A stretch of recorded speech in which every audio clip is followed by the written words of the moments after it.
یاد رکھیے کہ کورونا وائرس کا نام سارس کورونا وائرس 2 ہے، یعنی سیویئر ایکیوٹ ریسپائریٹری سنڈروم والا وائرس۔ نیا کرونا وائرس، جسے نوویل کرونا وائرس بھی کہتے ہیں، یہ وائرس جو ڈیزیز پیدا کرتا ہے اسے کووڈ-19 کہا جاتا ہے۔ تو کووڈ-19 وہ ڈیزیز ہے جو کرونا وائرس پیدا کر رہا ہے۔ کچھ کرونا وائرس جانوروں میں بیماریاں پیدا کرتے ہیں اور کچھ انسانوں میں۔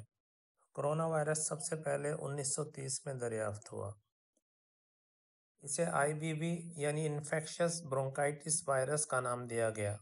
1940 میں 2 اور اینیمل کرونا وائرس دریافت ہوئے۔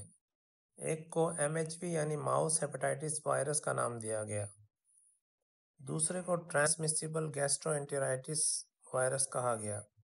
1960 میں انسانی کرونا وائرس دریافت ہوئے۔ ان وائرسز میں ایک نام ہیومن کرونا وائرس 229E ہے، پھر ہیومن کرونا وائرس OC43 کا نام آتا ہے۔ سارس کرونا وائرس 2003 میں آئسولیٹ کیا گیا۔ کرونا وائرس NL63 2004 میں دریافت ہوا۔